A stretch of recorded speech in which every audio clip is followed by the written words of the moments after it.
heard the DNA, and we have 23 chromosomes, well, 46. Oh, sure. 23 and 23. So they break all that down, and they, with my daughter, what they did is they would gave her a plasma bag, basically, but she wasn't making enough blood because she had benzene poisoning. She'd acquired that from her painting job. So chemicals and stuff in the ocean, too. Is that so how she developed her kit? She got too much benzene in her blood, and it stopped making white cells and red cells. People, we don't know because we don't even think about it, but once you go through this stage of working with cancer people or people that get it, you learn a lot. And it was that last one hidden thing after they cleaned her all up. We thought what they would call like remission, but she had already had chemotherapy. She was getting shots in her stomach, and then she finally got approved for a trial, and that's when we went to Tampa, and they call it rebirth, and she actually gets a new. They don't know if she's going to live through it, and a lot of her friends did. They do for a while, but they were all dead within 2 years. And she went and saw a couple of them. Clinical trial. The people. Yeah, people that I lived with them, the people going through it. It's a big, huge process, and it's a totally different lifestyle. I lost weight anyway, but Do the doctors it's really own sad. It's a different. Do the doctors own and call it a different DNA structure? If you have all that. The first. Blood. Well, you have to be typed, but not only do you have to be typed, then they break your cells down, look at the T cells, and no, they're I know so that. complicated. I just wondered if the doctors admitted it. Yes, wow. That's why they called me in to a meeting. They wanted to know about who all I worked for in the government, and had other doctors come in from other countries. Oh, yeah, it's really a big deal. They had the Nordics, the women, some of the women that were Nordics worked there from Norway, and we got to know.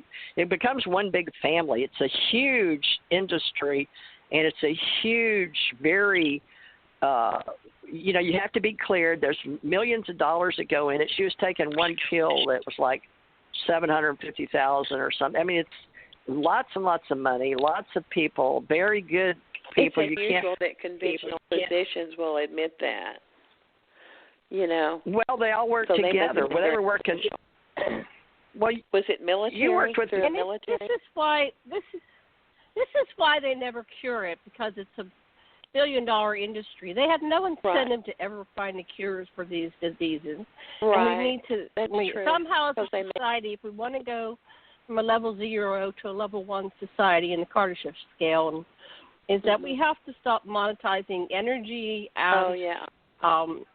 and any kind of health and wellness medical stuff, because it's all about money. It's just barbaric to monetize. There's no value of a person except for the money they can bill on That's insurance. Exactly and right. Somebody That's rich. right. So this is just criminal what they did to you, and they could have cured your daughter. But if they cure one, they've got to cure them all. And if they start curing it, then they don't get the money. It's right. It's all about money. It is. That's really a big story. It was. They were so compassionate in the beginning, and at the end, when they know that, after they can't cure you, then they just sort of. It's sad to watch the video at the last, because her savior. I won't mention names because it's not fair, but I mean I should. Yeah, but he was very famous, and he did a lot of TV and all that. But they're very compassionate. His father even died from the same thing my daughter did, and that's why he got into the study of that. But at the last, he just told her what it was going to be like, and that video is on YouTube too. In the beginning when she's positive, and people tracked her on Facebook, and they were her friends on Facebook. And at the end, she was just another number, and they just sit her down and tell her, and they were even cutting out her only hope for what little bit of cleanup to keep her alive at the end, but finally she hemorrhaged in her brain here at the house. And Janet was on the phone when she was leaving the body, but she hung around in her body. She didn't want to leave, and I had to watch her, her stomach go in and out. It was so sad because they only had a window, but since she was already so deep with the cancer and gone through the trial and they did all they could, they had told her that she'd bleed out her eyes, and she did. Or anything? Oh no, we didn't get that far because no, it was she was young, and at the end she was here at the house where she wanted to be, and we had a hospice come in right the last because she could still walk and talk like everybody. She was perfectly fine walking around talking. The only thing is that when you're going through all the bad stuff they do to help her, it eats up all the lining in your mouth and on your lips and all the way down through your intestines. It literally eats you up from the end. You have to regrow. It's quite a long process, the trial, and in killing, it kills you and you start over again. Now, see, I didn't go through all that when I died because I didn't have the cancer or the chemicals they put in me, so I had a clean break. She had a terrible thing, but she was trying to prolong her life with cancer, right? But she was hoping to beat it. I could tell you stuff that extraterrestrial parts of me that Janet talked about in the beginning is the fact that those little gray, the reason I could do it was like remote viewing in this life. But see, the part you don't know is Tom and I were sent out. We found each other like Mr. and Mrs. Smith over in Africa. So we worked on some international, we were both investigators, but we were both in military too. So he was Army and I was Navy, but I crossed over into Joint Chiefs of Staff, so to speak, Joint. And so I was trained, and I wore Army, Navy, Air Force, Marine. Okay. Let me explain to our listeners what you mean by Mr. and Mrs. Smith, because I had this interview with TJ and Tom on my show, and they were each other's assignments. If it came to it, Tom would have killed TJ. And I said to on the show, I said, "Where did you guys first meet?" And Tom says, "Oh, I saw TJ at the end of in my scope." And we went, "What?" Oh anyway, my gosh. She had been sent on a mission to South Africa, and there was a guy. She didn't know what was going on. They had her.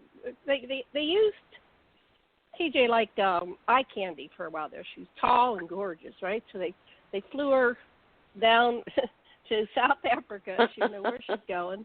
That's great. On a need-to-know basis, and it's a fancy house, largest country club in the world. Golf course in the world. Right? Yeah, largest country club. And if I say that, let me just say, so you can correct me if I'm wrong. But anyway, there was some guy. She had to go pin a flower. I forget if it was a carnation or a rose, but they said, "Oh, it's like she was the hostess. Here, go pin this flower on him. Welcome." So she pins his flower on his lapel and walks away, and he goes, "Thump," hits the ground, thump, dead. So the assassin on the other end was Tom, TJ's future husband. And so sounds so weird TJ when you put say the flower on and walked away, and he died. Well, they didn't kill him. I don't know. What was they your didn't reaction kill him. when I wasn't there. I'd already walked back into the building, and they rushed me off. So I wanted to go back and see what was going on. And I said I didn't know what was going on. In my movie, I go, See, in my movie, I made it that you walked away and you heard the thud.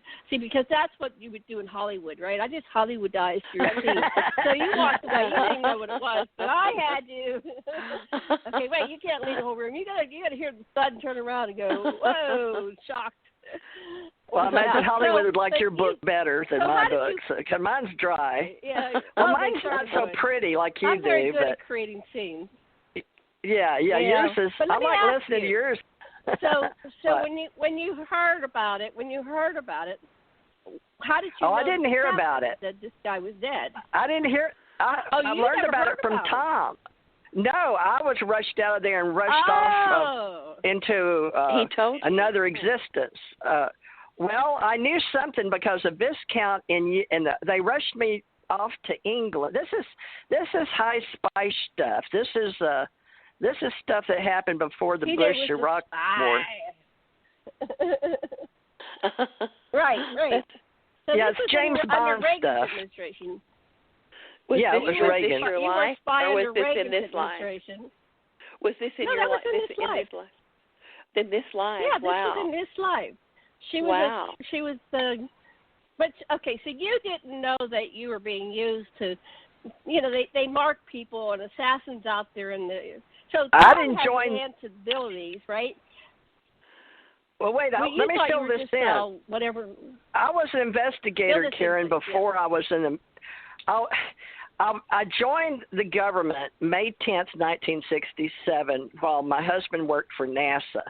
Okay, and I was working as ambassador of goodwill for the city of Houston, but Yvonne McCutcheons recruited me. I was in the paper with our graduating high school class, so I was a real pretty and a girl with a bunch of other pretty girls. So the government recruited us, and it turned out that Yvonne McCutcheons was a recruiter for women into the government intelligence community. Oh my gosh! So, and I didn't know.